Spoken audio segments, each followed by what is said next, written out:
Every sight and every sound. And I don't know if I'm being foolish. Don't know if I'm being wise. But it's something that I must believe in. And it's there. By the way, he is a real VC. And he's a real entrepreneur with a wonderful idea. And he is a real director. Yeah, a true one. We are not actors. Thank you. Thank you. Thank you very much.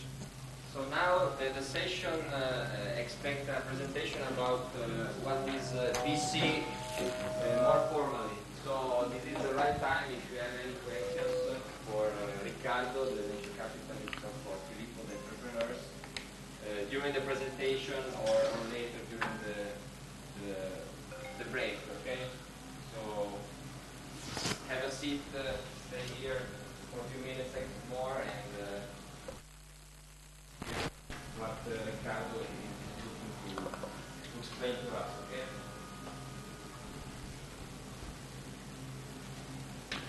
okay? So, I don't know whether to start with kind of a brief summary on what VC is, or if you have questions, I can answer them and try to explain later. But if you don't, I'll start with an introduction to VC. So venture capital is an activity made by professional investors that buy equity in non-listed companies with the aim to exit those companies in a short to medium period of time, achieving a capital gain. That means that if you put money in a company buying a share in it, then you will sell it achieving more money. Venture capital is focused on startups financing, and it is a really high-risk profile activity because when you invest in a startup, you are not sure that the product will work, you don't have asset, you don't have anything to guarantee your investment. And that is one reason why, as I was explaining to Mr. Philip, we often ask some very strict term in the contract we negotiate. It is very important to say that VC is made through capital increases. That means that we never buy shares of shareholders that are exiting the company, but if we put money, that money is new, is a capital increase for the company. And then what really makes a difference between VC and other investors is that we have a very, very important hands-on approach. That means that we do not just give money, but we help the company creating the value. VC investments operate mainly in two areas, the early stage one and the expansion one. The early stage is, if we want to see the life of a company, early stage investments are those that come in the company when the company is started and goes until there's the rollout of the product or the service on the market. The first kind of investment in VC is the seed one. That are those investments made in companies that are pre-prototype. So there's just the inception of the product or the service. And this means that the money given by the VC is useful to understand what the product will be and produce a kind of a prototype. Later on, in the startup phase, the money given by VC investors in the startup are used to define a strategy, the company structure, and understand how to go to the market. That will happen in the first stage financing phase, where the product or the service already developed will go to the market and the company will understand if the market likes the product or not. And the later stage in the early activity is second stage financing, whose money is useful to accelerate the activity of the company. And in another more mature phase, in the expansion phase, the money given by VC investors is used to consolidate the business under different points of view. For example, under a geographical point of view or on different sectors or markets, or in terms of product or services pipeline. I think it would be useful to understand how we do choose the target companies where to invest. Obviously, it's fundamental, the technology on which is based the product and the competitive advantage that the company have in comparison with other competitors and the market. And obviously the market it has to have a double-digit pace of growth.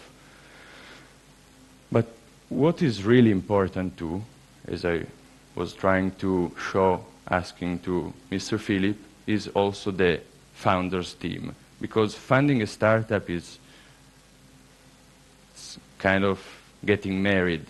So you really have to be sure that between the founders there's a personal chemistry and that they will be able to face all the problems they will have. Because, I mean, the idea is very important, the product is very important, but really often it happens that your idea is the idea of someone else also. And so it's really important to be sure about yourself and be able to face the problem you will find during the development of the company.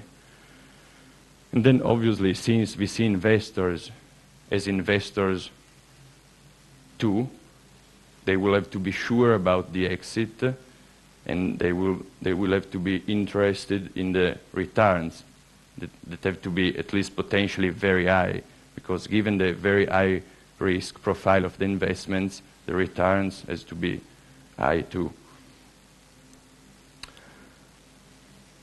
What is really important, as I said before, is that we do not just give money to the company in which we invest. We really give support in creating the value of the company. The ability to achieve success and make big money for a VC is a measure of his ability to help the founders and give them all the expertise they lack in the areas in which they are not technicians, because very often startup founders are technicians and they may lack expertise in business management or marketing or business development. So we really help them in facing all the problems they will find during the company's life. And then obviously, given that we have a very wide network, we can help them finding key executives and really important persons for the company. And obviously, the fact that a VC enter a company increases the company's standing and the reputation in front of other investors. So we do not only put money, we help, and then we also help the company to find other money. On the other end, if those were the pros, we also have some cons. That means that the founders can see some of our terms and the way we behave as a disadvantage. Obviously, we do have very strict terms that are useful to somehow guarantee our investments. The term I was speaking before, like drag along, tag along, are terms that assure the investor that he will be able to exit the company. Because, as I was saying before, in a short period of time, we have to invest, create value, and exit the company, because we have to give back the money to our investors. So drag and tag along are two terms that are useful for this. Then liquidation preference is another term that is useful to guarantee the investment in terms of the money we put, because if the company is not doing well, at least we want our money back. Then obviously we will have some rights in the governance, meaning that we will appoint directors and very often the CEO of the company and the chairman of the board.